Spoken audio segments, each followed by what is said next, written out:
अस्सलाम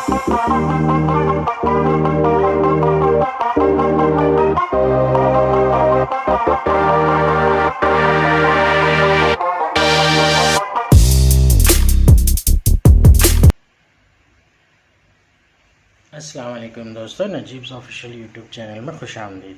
दोस्तों, ये महाटेड उर्दू मीडियम की वीडियो है और इसमें हम प्रीवियस ईयर के क्वेश्चन पेपर सॉल्व कर रहे हैं। आज हम पेपर 4 स्टार्ट करेंगे, जो कि आफ्टरनून सेशन में हुआ था 14 दिसंबर 2017 को। पहला पार्ट है ये पेपर 4 का, क्वेश्चन नंबर 1 से लेकर क्वेश्चन नंबर 25 तक। आइए वीडियो की शुरुआत करते हैं। सवाल नंबर 1 मराठी का क्वेश्चन है, पुढील मन पूर्ण करा डैश करी काम। एक कहावत है, उसे कंप्लीट करना है। डैश करी काम मराठी में कहावत होती है दाम करी काम। उर्दू में जैसे हम बोलते हैं पैसा बोलता है, यानी कि पैसे से हर चीज़ हो सकती है, उसी के लिए मराठी में कहावत होती है दाम करी काम। ऑप्शंस ए दाम, बी नौकर, सी कृष्ण, डी राम। सो ए वाला ऑप्शन दाम को सिलेक्ट करेंगे हम। नेक्स्ट फिगर बेस्ड क्वेश्चन है, दिए गए सवाल में जवाब की शक्ल को दरियाफ्त कीजिए जो सवाल में सराहियत कर गई है। सवाल की फिगर ढूंढ कर निकालना है। आंसर में 4 फिगर्स दिए गए हैं, उनमें से किस फिगर में सवाल की फिगर मौजूद है। अब क्वेश्चन की फिगर देखिए, एक ट्रायंगल है और ट्रायंगल के राइट साइड में एक लाइन की वजह से 2 मुस्ततिल बन रहे हैं। तो बिल्कुल इसी तरह की जो फिगर है वो बी में है, क्योंकि ए में लेफ्ट साइड में ट्रायंगल बन रहे हैं, सी में भी ए में लेफ्ट साइड में मुस्ततिल बन रहे हैं, सी में भी लेफ्ट साइड में बन रहे हैं, डी में राइट साइड बन रहे हैं, लेकिन 2 नहीं 4 बन रहे हैं। सो बी वाली जो फिगर है वो राइट रहेगी इस क्वेश्चन के आंसर के लिए। नेक्स्ट है सवाल नंबर 3। आपको क्वेश्चन कुछ इस तरह से पढ़ेंगे हम। सवाल नंबर 3 का दर्जे झेल सवाल में 2 बयानात और उसके बाद 2 नताइज दिए गए हैं। दिए गए बयानात आम हक़ाइक़ से परे हो तब भी आपको इन्हें सही मानना है। इन बयानात को मद्देनज़र रखकर दिए गए नताइज में से कौन से नताइज मंतकी तौर पर बयानात से मेल खाते हैं, इसके लिए सही मुतबादिल का इंतखाब कीजिए। क्वेश्चन कुछ इस तरह है कि 2 बयानात दिए गए हैं और बयानात के बाद में 2 नताइज दिए गए हैं। बयानात को सही मानना है हमें, चाहे वो हकीकत से मेल ना खाते हो तब भी हमें सही मानना है बयानात को, और बयानात के हिसाब से नताइज को सिलेक्ट करना है जो ऑप्शन में सेटिस्फाई करते हो बयान को। बयानात देख लेंगे हम यहाँ पर। कोई आदमी सलाहियतमंद नहीं है, तमाम औरतें सलाहियतमंद हैं। अब यहाँ पर 3 चीजें देखिए, एक तो आदमी, औरतें और सलाहियतमंद। अब आदमी की भी सलाहियतमंद के सेंस में बात कर रहा है और औरत की भी सलाहियतमंद के सेंस में बात कर रहा है। तो सलाहियतमंद ये कॉमन चीज़ है, यानी कि बड़ी वाली चीज़ है। वेन डायग्राम के थ्रू सॉल्व करेंगे इसे हम। सलाहियतमंद को ले लेते हैं हम मुस्ततिल के शक्ल के जरिए। सलाहियतमंद अफराद। पहले इसमें क्या बोल रहा है, कोई आदमी सलाहियतमंद नहीं है। एक भी आदमी जो है वो सलाहियतमंद नहीं है, तो सलाहियतमंद इस मुस्ततिल में आदमी नहीं आएंगे, वो जो रहेंगे वो अलग से रहेंगे यहां पर। अब दूसरे बयान में बोल रहा है कोई औरत मर्द नहीं है, तमाम औरतें सलाहियतमंद हैं। जितनी भी औरतें हैं वो क्या है, सलाहियतमंद है। सलाहियतमंदों में औरतों का शुमार हो जाएगा, तमाम के तमाम औरतों का। तो इस तरह से औरतों के लिए यहाँ पर एक शक्ल आएगी। अब नताइज हमसे बोल रहा है कि कोई मर्द औरत नहीं है। जब हम इस फिगर को देखते हैं तो मर्द और औरत में, यानी कि आदमी और औरत में कोई ताल्लुक हमें दिखाई नहीं देता है। तो जो बयान नतीजा 1 है वो दुरुस्त है। दूसरा बोल रहा है कोई औरत मर्द नहीं है, उसी का अपोजिट बोल रहा है कोई औरत मर्द नहीं है। ये बात भी दी गई मालूमात बयानात के मुताबिक सही है। सो नतायज 1 और 2 जो है वो दोनों ही के दोनों बयानात को की पैरवी करते हैं। ऑप्शंस है सिर्फ 1 दुरुस्त है, सिर्फ 2 दुरुस्त है, दोनों 1 और 2 दुरुस्त है, और डी ना ही 1 ना ही 2 दुरुस्त है। सो सी वाला ऑप्शन जो है दोनों 1 और 2 दुरुस्त है, इसे हम सिलेक्ट करेंगे। नेक्स्ट है सवाल नंबर 4, which of the following are countries, दर्ज झैल में से कौन से ममालिक है? ए है नाउरो, बी है कुक आइलैंड, सी ये दोनों, और डी इन दोनों में से एक भी नहीं। ये दोनों के दोनों आजाद ममालिक है, नाउरो और कुक आइलैंड। दरअसल ये जजीरे है। कुक आइलैंड जो है वो 15 जजीरों का मजमुआ है, नाउरो जो है ये एक छोटा सा जजीरा है, लेकिन कंट्री भी है। सो ये दोनों ही कंट्रीज हैं। सी वाला ऑप्शन बोथ ऑफ दीज को सिलेक्ट करेंगे आप। नेक्स्ट सवाल नंबर 5, जबानी हिदायत से कम मौसर है इसके सीखने में। ऐसी कौन सी चीज है जिसको सीखने के लिए जबानी आमोजिश कम पड़ती है? Verbal guidance is least effective in the learning of. रुग़बत, महारत, रवैया और रिश्ता। रिश्ता तो सीखे नहीं जाते हैं, वो बन जाते हैं। रवैया ये भी सीखा नहीं जाता, ये फितरत में शामिल होता है। स्किल, महारत को सीखना पड़ता है।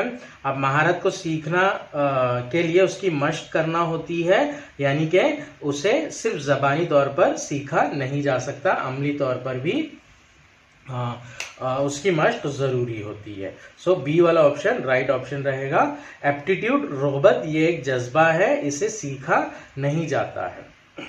ऑप्शन बी राइट ऑप्शन है सवाल नंबर 5 का। Next, which species of sea turtle is the most popular species? समुद्री कछुए की कौन सी नस्ल सबसे ज्यादा आबादी वाली नस्ल है? दुनिया में कौन सी नस्ल के सबसे ज्यादा कछुए पाए जाते हैं, ये सवाल पूछ रहे हैं हमसे। ऑप्शन है कैम्प्स रिडली, लॉजरहेड, ऑलिव रिडली और फ्लैट बैक। सी वाला ऑप्शन ऑलिव रिडली ये राइट ऑप्शन है। सबसे ज्यादा आबादी कछुओं की दुनिया में इन्हीं की है, ऑलिव रिडली की। हिंदुस्तान में ये उड़ीसा के साहिल पर पाए जाते हैं, साल भर नहीं पाए जाते हैं, साल के कुछ महीनों 3 से 4 महीनों के दरमियान में पाए जाते हैं। और दुनिया में सबसे ज्यादा कछुओं की आबादी के बारे में अगर कहा जाए तो इनकी ही आबादी होती है, ऑलिव रिडली की। नेक्स्ट सवाल नंबर 7, in a triangle ABC all sides are different in length then it is called. ऐसा मुसल्लस जिसके तमाम अजला की लंबाई यानी कि लंबाई मुख्तलिफ हो, उसे क्या कहते हैं? तीनों जिले मसावी नहीं है, गैर मसावी है, तो उसे क्या कहते हैं? मुख्तलिफुल अजला पहला ही जवाब है ऑप्शन, मुख्तलिफुल अजला मुसल्लस कहते हैं। नेक्स्ट सवाल नंबर 8, 5 अल्फाज दिए गए हैं, save, sausage, saviour, saver, savage. इनको डिक्शनरी के हिसाब से लगाना है, लुगत के हिसाब से लगाना है। अब देखिए एसएवी, एसएवी, एसएवी, एसएवी और एसएयू वाले ये 4 है। सो सबसे पहला जो होगा वो 2 नंबर का होगा, क्योंकि यू पहले आता है, तीसरे मुकाम पर यू आ रहे हैं यहाँ पर। सो ऑप्शंस में हम देखेंगे 2 कहां पर है, बी और सी में 2 है। सो बी और सी में से आंसर होगा हमारा। अब हमें डिसाइड करना है कि 1 नंबर वाला सेव, 3 नंबर वाला सेवियर, 4 नंबर वाला सेवियर और सेवेज, इनको देखकर डिसाइड करना है। अब सेव है, इसमें वी के बाद ई है, सेवियर है, इसमें वी के बाद आई है, सेवर है, इसमें वी के बाद ओ है, और सेवेज है, इसमें वी के बाद ए है। सो वी के बाद ए सबसे पहले है, तो ये वाला डिक्शनरी में होगा, यानी कि 5वां होगा, तो 2 के बाद 5वां, इस तरह से नंबर होगा। बी और सी ऑप्शंस देख रहे थे हम, इसमें से बी ऑप्शन जो है उसमें 5वां नंबर है 2 के बाद, 2, 5, 1, 3, 4। तो इस तरह से बी ऑप्शन राइट ऑप्शन रहेगा इसका। नेक्स्ट है सवाल नंबर 9, EJOTY। इस सीरीज को कंप्लीट करना है हमें। क्वेश्चन नंबर 9 है EJOTY।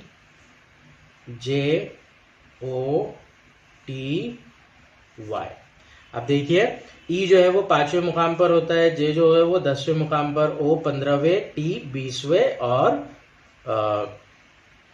वाई 25वें मुकाम पर। अब इसके बाद अगर बात करते हैं हम, तो 30वें मुकाम वाला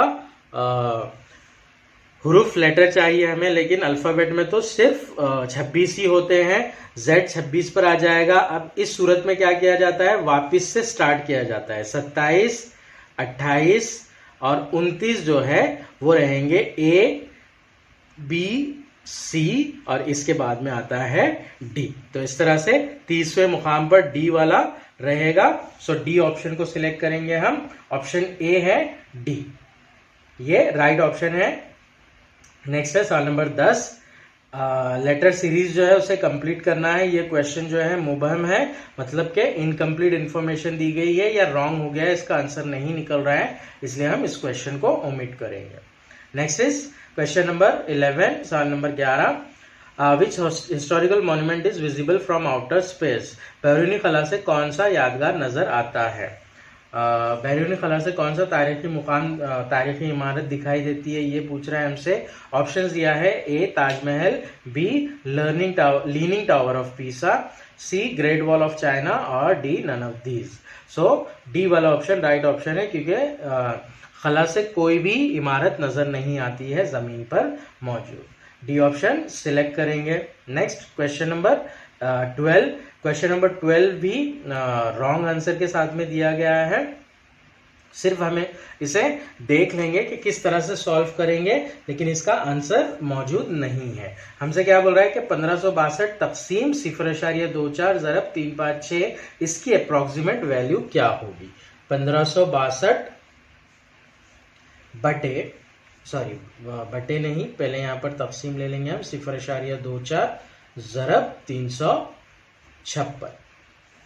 अब तकसीम का मतलब बटे होता है, तो इसे मैं बटे ले लूंगा। 1562 बटे 0.24 ज़रब 356। 0.24 को कन्वर्ट करते हैं 24 में, तो क्या करना पड़ेगा हमें, ऊपर 100 से ज़रब देना पड़ेगा। तो ये हो जाएगा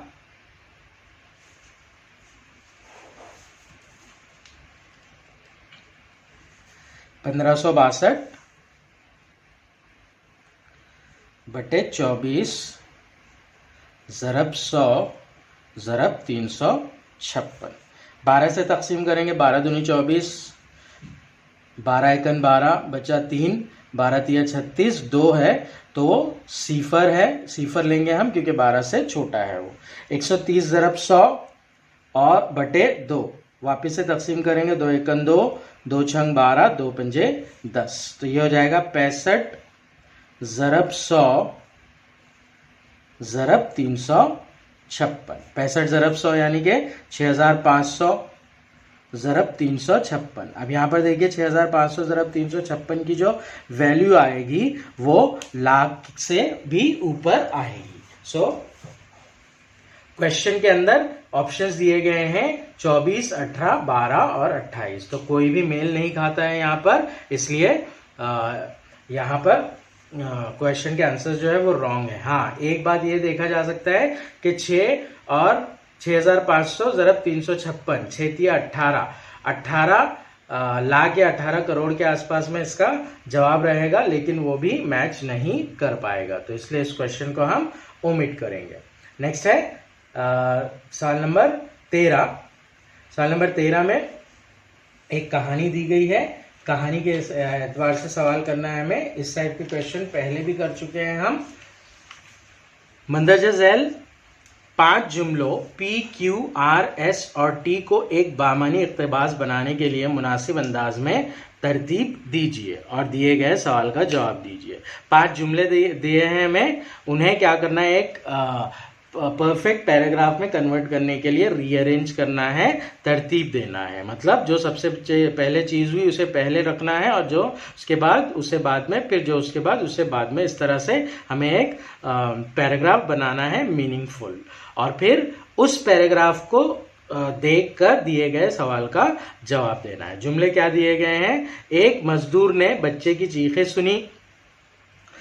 Q जुमला, वो मदद के लिए चिल्लाया। R, बच्चा डूब रहा था। एस वो दरिया में कूद गया और टी इसने अपनी जान का जोखिम उठाकर बच्चे की जान बचाई।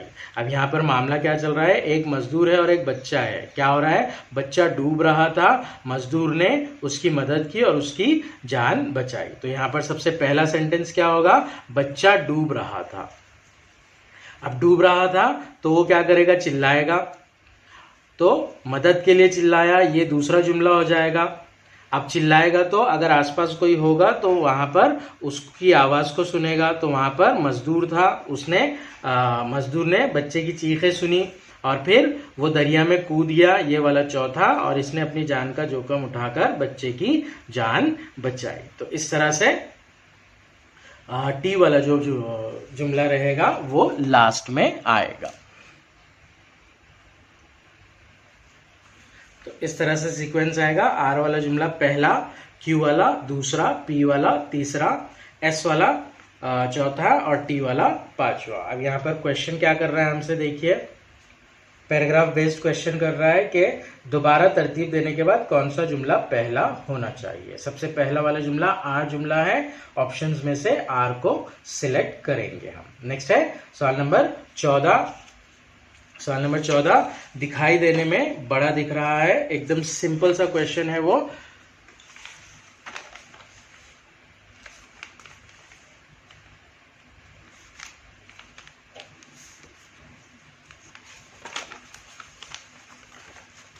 क्वेश्चन है m minus N cube plus n minus R cube plus r minus m cube. ये है न्यूमरेटर में यानी कि शुमार कुनिंदा में, और नसब नुमा में दिया गया है 6m मनफी n, n मनफी r और r मनफी m मसावी, इसकी वैल्यू हमें निकालना है।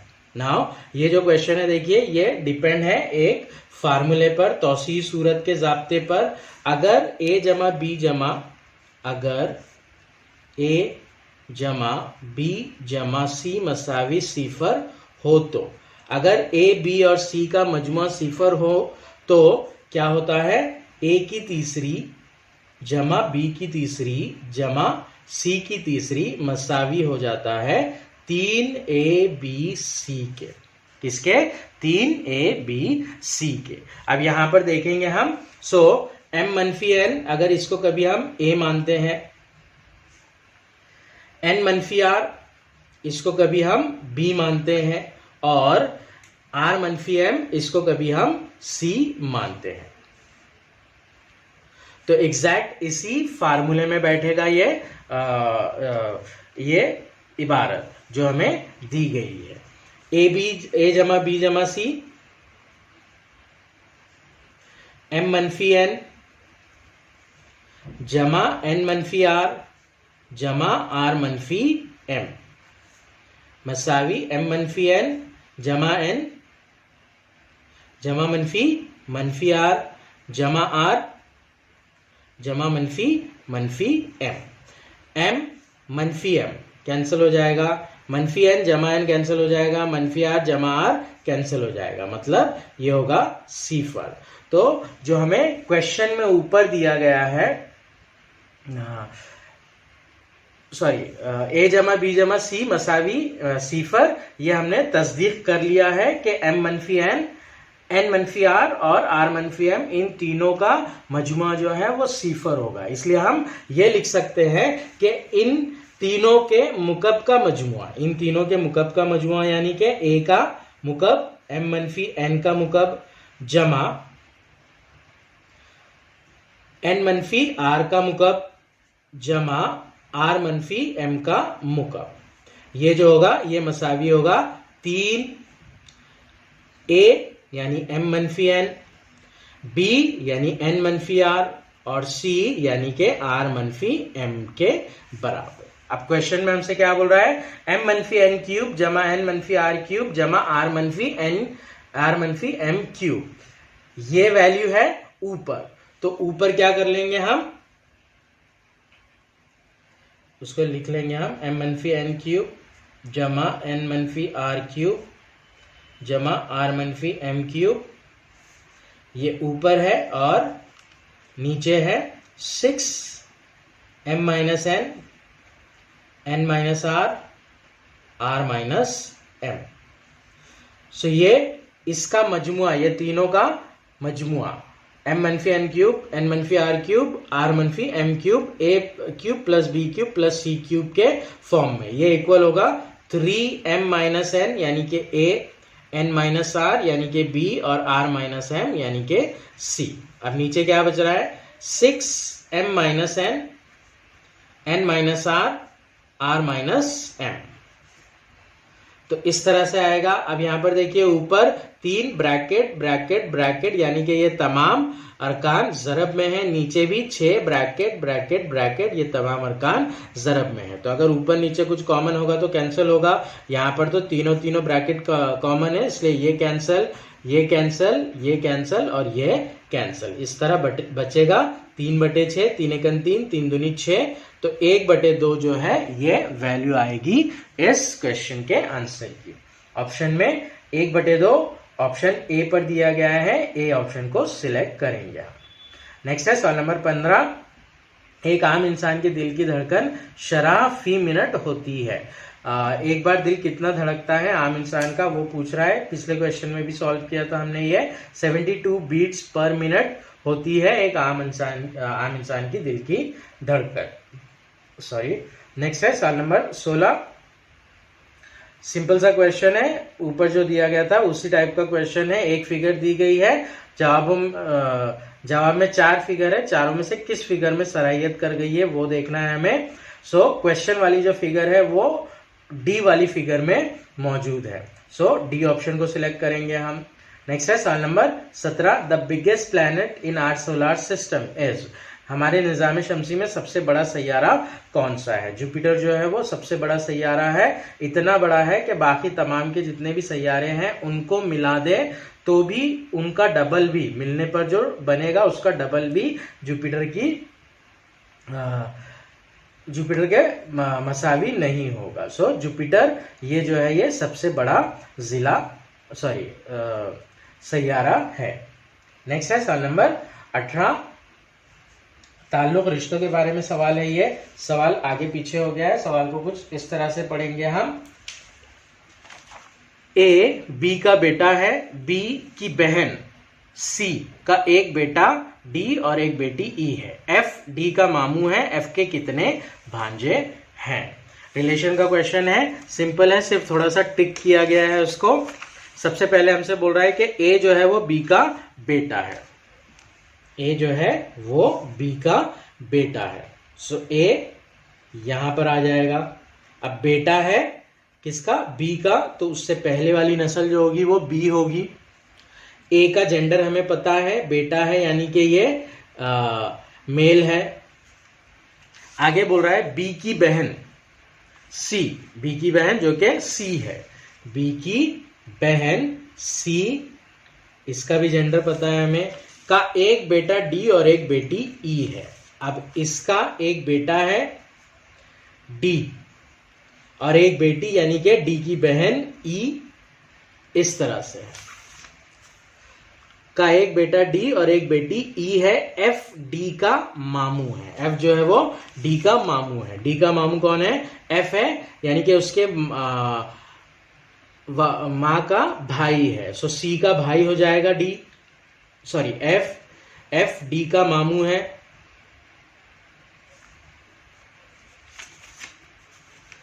सो एफ के कितने भांजे हैं, एफ के कितने भांजे हैं ये पूछ रहा है हमसे।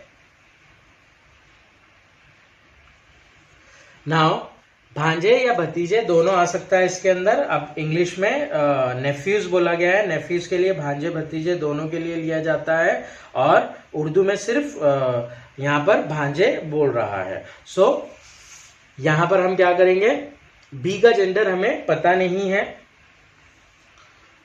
लेकिन एफ की बहन सी है और उसी की सिबलिंग यानी कि भाई या बहन बी है। सो एफ के कितने भांजे या भतीजे हैं, इस तरह से क्वेश्चन को कंसिडर किया जाएगा। सी का बेटा डी और बी का बेटा ए, तो इस तरह से 2 भांजे या भतीजे होंगे। 2 वाले ऑप्शन को सिलेक्ट करेंगे हम क्वेश्चन नंबर 18 के लिए। नेक्स्ट है सवाल number 19 out of the given options choose the most appropriate one to fill in the blank. The mason dash the wall. Options दिए गए हैं. इस बिल्डिंग ग्रामेटिकली राइट है ये. अगर हम ये ऑप्शन डालते हैं तो the mason is building the wall. मजदूर जो है वो वॉल बना रहा था, उसकी तामीर कर रहा था. बिल्कुल राइट निकलेगा. ए ऑप्शन को सिलेक्ट कर सकते हैं हम. नेक्स्ट है आर बिल्ड. आर के साथ में बिल्ड यानी फर्स्ट फॉर्म नहीं आता है तो ये रॉन्ग होगा. Were built, sorry are built आ गया. सेम सेंस में ये भी रॉन्ग होगा. आर के साथ में बिल्ट नहीं आता है. वर बिल्ट, ये भी रॉन्ग है. सो ऑप्शन ए इस बिल्डिंग को सिलेक्ट करेंगे हम इस क्वेश्चन के लिए. नेक्स्ट है सवाल नंबर 20. सवाल नंबर 20 को कुछ इस तरह से पढ़ेंगे हम. दिए गए सवालात में कुछ बयानात के बाद कुछ नतायज मौजूद है. बयानात अगर हम हक़ाइक़ से परे हो तब भी आपको इन्हें सही मानना है. दिए गए नतायज में से कौन सा नतीजा नतायज दिए गए बयानात की मंतकी तौर पर पैरवी करता है, इस बात के लिए सही मुतबादिल का इंतखाब कीजिए. अब यहाँ पर देखिए बयानात और नतायज दोनों ही रियाजियाती सूरत में दिए गए हैं. पहला बयान क्या दिया गया है? T is greater than and equal to O. यह है पहला बयान. मतलब पहला हिस्सा बयान का असल में एक ही दिया गया है बयान. मसावी, ओ मसावी है आई के, जो के बड़ा है, और मसावी है एल के, और एल जो है वो मसावी है डी के. सवाल नंबर 20 है ये. अब यहां पर देखिए 1 बाय 1 देखेंगे हम. पहले पार्ट लेते हैं हम. T is greater than and equal to O. अब इसका मतलब क्या होगा? टी ओ से बड़ा है, टी ओ के मसावी है. ये दो बातें निकलेगी यहां पर. ओ आई के मसावी है, ये एक बात हो रही है. तो इससे क्या बात निकलेगी कि टी जो है वो आई से बड़ा है, क्योंकि ओ और आई मसावी है, और टी जो है वो आई के मसावी है. ये भी बात निकलेगी. नेक्स्ट है आई एल से बड़ा है, एल के मसावी है. आई एल से बड़ा है, आई एल के मसावी है. यही बात ओ और टी के ऊपर भी लागू हो जाएगी. एल के लिए ओ और टी जो है वो एल से बड़े हो जाएंगे, और ओ और टी एल के मसावी हो जाएंगे. नेक्स्ट है एल मसावी डी. एल मसावी डी, ये एक बात हो गई. और उसके बाद में फिर टी ओ आई और एल जो रहेंगे ये डी के मसावी रहेंगे, क्योंकि टी और एल मसावी है, टी और आई मसावी है. तो इस तरह से ये मसावी रहेंगे. अलावा इसके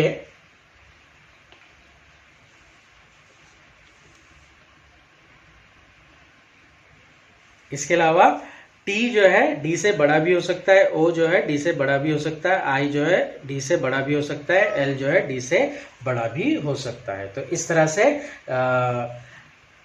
हक़ाइक़, मतलब इस तरह से बयान के मीनिंग निकलेंगे. अब हमसे नतायज पूछ रहा है. पहला वाला जो नतीजा है वो है डी जो है वो टी से छोटा है. डी जो है वो टी से छोटा है. अब देखिए टी ओ से बड़ा है, ओ आई से बड़ा है, आई के मसावी है, और आई एल से बड़ा है, एल जो है वो डी के मसावी है. तो इसका मतलब क्या हो गया? डी छोटा है और टी जो है वो बड़ा है. तो ये वाला जो बयान है ये राइट होगा. नेक्स्ट है डी जो है वो टी के मसावी है, डी मसावी टी, ये दूसरा बयान. अब यहां पर देखिए डी एल के मसावी है, एल आई के मसावी है, आई ओ के मसावी है, और ओ टी के मसावी है. तो ये वाला जो है बयान ये भी सही होगा. सो इस तरह से दोनों ही बयानात सही होंगे. लेकिन यहां पर जवाब में देखिए आइदर कंक्लूजन 1 और 2 इज ट्रू, इस तरह से दिया गया है. अब ये तो हो नहीं सकता है, या तो एक सही रहेगा या दो सही रहेंगे. अगर ऐसा होता था तो ए और बी यानी कि एक सही है और बी दो सही है, तो इन दोनों को भी कंसिडर करना जरूरी होता था. सो ए बी सी ये तीनों मुबहम हो रहे हैं. यहां पर आना चाहिए था both conclusions 1 and 2 are true. इस तरह से सी ऑप्शन रहना चाहिए था। दोनों ही बयानात यहाँ पर सही है असल में। नेक्स्ट है सवाल नंबर 21। जब आपके मालिक मकान पीने का पानी और बिजली का फजूल इस्तेमाल करते हैं, लेकिन आपको तमाम एहतियाती तदाबीर के बावजूद तनकीद का शिकार रहते हैं। आप जो है वो तनकीद का शिकार होते हैं। मतलब यहाँ पर क्या बोल रहा है कि आप कोई किसी किराए के घर में रहते हैं और आप अगर बिजली और पानी का ज़्यादा इस्तेमाल करते हैं तो मालिक मकान क्या करता है, तनकीद करता है, जबकि वो खुद ऐसा ही करता है। तो ये क्या मामला है, ये हमसे पूछ रहा है। इनकी जहालत से यानी आप किस चीज़ का शिकार होते हैं, मालिक मकान के बोलने का, गैर मंतकी का और इनकी तरजीहात का। अब यहाँ पर देखिए मंतक से रिलेटेड क्वेश्चन से रिलेटेड इंसिडेंट्स रहेगा। यहाँ पर इस बात में कोई मंतकी नहीं होगी। सो सी वाला ऑप्शन जो है गैर मंतकी, उसे सिलेक्ट करेंगे क्योंकि वो इर्रेशनल हो रहे हैं, किसी चीज को अपने लिए सही मान रहे हैं लेकिन दूसरे के लिए गलत मान रहे हैं, तो इसे इर्रेशनलिटी कहा जाता है, गैर मंतकी कहा जाता है। ऑप्शन सी 21 के लिए ऑप्शन सी को सिलेक्ट करेंगे हम। नेक्स्ट है सवाल नंबर 22।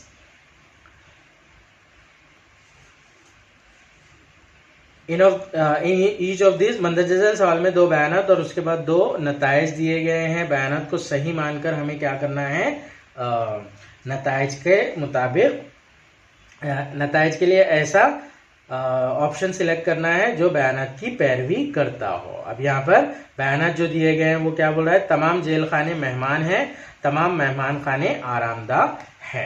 अब यहाँ पर देखिए 2 चीजें बोल रहा है, जेल खाने, मेहमान खाने और आरामदाह चीजें। सो तमाम जेल मेहमान खाने हैं, तमाम मेहमान खाने आरामदाह है। तमाम जेल जो है वो मेहमान खाने हैं, मतलब मेहमान खाने जितने भी रहेंगे उनके अंदर जेल आएगा। और तमाम मेहमान खाने आरामदाह है, आरामदाह चीजें, आरामदाह जगह जो होंगी उनके अंदर मेहमान खाने आएंगे। तो वेन डायग्राम के हिसाब से शक्ल कुछ इस तरह से रहेगी। जो मेन शक्ल रहेगी वो आरामदाह की रहेगी और आरामदाह के अंदर मेहमान खाने रहेंगे और मेहमान खाने के अंदर जेल रहेंगे। क्यों? क्योंकि तमाम जेल मेहमान खाने हैं और तमाम मेहमान खाने आरामदाह है। इस तरह से ये फिगर बनेगी। नेक्स्ट इसके हल जो दिए गए, तमाम जेल आरामदाह है। अब तमाम मेहमान खाने आरामदाह है यानी कि तमाम जेल भी आरामदाह होंगे। सो पहला वाला जो नतीजा है वो सही होगा। दूसरा है कोई जेल आरामदाह नहीं है, उसका अपोजिट बोल रहा है ये, तो ये गलत होगा। पहला वाला सही, दूसरा वाला गलत। ऑप्शन जो है इस तरह से दिए गए हैं, सिर्फ नतीजा 1 दुरुस्त है, सिर्फ नतीजा 2 दुरुस्त है, दोनों ही दुरुस्त है और एक भी दुरुस्त नहीं है। सो हमारे जवाब के हिसाब से पहला वाला ऑप्शन ए ऑप्शन राइट रहेगा, यानी कि सिर्फ नतीजा 1 पैरवी करता है, दुरुस्त है। ए ऑप्शन को सिलेक्ट करेंगे हम इसके लिए। नेक्स्ट है सवाल नंबर 23। HCF निकालना है हमें 620, 740 और 1280 का। मीम एंड अलीफ निकालना है। HCF मीम एंड अलीफ कैसे निकालेंगे हम, सिंपल सा है, 5th स्टैंडर्ड 6th स्टैंडर्ड का क्वेश्चन है ये।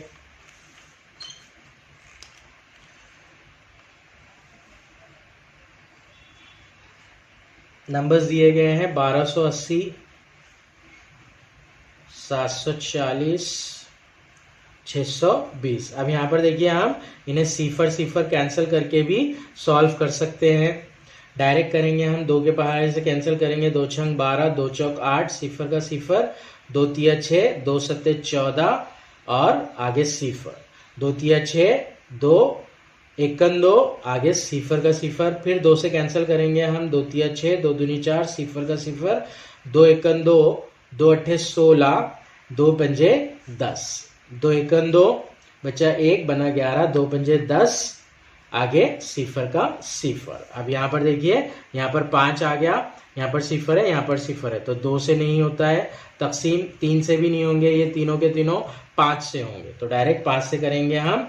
5 छंग 30 बचा 2, 5 चौक 20, 5 तिया 15 बचा 3, 5 सते 35, 5 तिया 15 सिफर का सिफर। अब इसके आगे कैलकुलेशन मतलब कटिंग नहीं होगी मुफर्रद आदाद से, तो जो मीमन अलीफ रहेगा, HCF जो रहेगा वो रहेगा 2 ज़रब 2 ज़रब 5, 2 ज़रब 2 ज़रब 5, यानी कि 2 दूनी 4, 4 पंजे 20, 20 जो रहेगा इसका HCF रहेगा। यहाँ पर सिफर सिफर निकाल के भी किया जा सकता था इसको। 2 दूनी 4, 4 दूनी 4 पंजे 20, ऑप्शन बी राइट है इस क्वेश्चन के लिए। नेक्स्ट है सवाल नंबर 24। दर्जे झैल सवाल में एक मरकजी बयान और उसके बाद 4 बयानात A, B, C और D दिए गए हैं। मुतबादिलात में से बयानात की ऐसी जोड़ी जाहिर करने वाला मुतबादिल मुंतखब कीजिए जिसमें पहला बयान दूसरे बयान की तरफ इशारा करता है और दोनों बयान मंतकी तौर पर मरकजी बयान के मुताबिक है। कंजंक्शन वाला क्वेश्चन है ये लॉजिक का। 2 ही कंजंक्शन आ रहे हैं अभी तक देखा है हमने, एक तो या का कंजंक्शन आ रहा है या फिर अगर का कंजंक्शन आ रहा है। यहां पर सवाल दिया गया है आप या तो जिम्मेदार हैं या लापरवाह, आप या तो जिम्मेदार हैं या लापरवाह। या वाला कंजंक्शन है, या के कंजंक्शन में हमें पता है अगर पहला जुमला पॉजिटिव तो दूसरा नेगेटिव होगा, पहला जुमला नेगेटिव तो दूसरा पॉजिटिव। अब यहाँ पर सवाल में हमसे क्या बोल रहा है कि पहला जुमला दूसरे जुमले की तरफ इशारा कर रहा है, इस तरह से होना चाहिए। पहला जुमला क्या है, आप या तो जिम्मेदार है। पहला जुमला पॉजिटिव लेंगे हम, पॉजिटिव जुमला जिम्मेदार है, ये ए में आ रहा है, इसलिए सेकंड वाला पार्ट नेगेटिव हो जाएगा, आप लापरवाह नहीं है। सो ए और डी का कॉम्बिनेशन सिलेक्ट करना पड़ेगा हमें। ऑप्शंस में ए सी, डी ए, सी बी और ए बी इस तरह से दिए गए हैं। डी ए ऑप्शन को सिलेक्ट करेंगे हम, बी वाला ऑप्शन राइट ऑप्शन रहेगा इस क्वेश्चन के लिए। नेक्स्ट है सवाल नंबर 25। Light beam which is highly directional is called. रोशनी की ऐसी शुआ जो इंतहाई खत मुस्तकीम में सफर करती है उसे क्या कहते हैं? लेजर कहते हैं उसे। ऑप्शन डी लेजर को सिलेक्ट करेंगे हम इस क्वेश्चन के लिए। ये था लास्ट क्वेश्चन पार्ट 1 का। अगली वीडियो में इंशाल्लाह हम क्वेश्चन नंबर 26 से लेकर क्वेश्चन नंबर 50 तक सॉल्व करेंगे।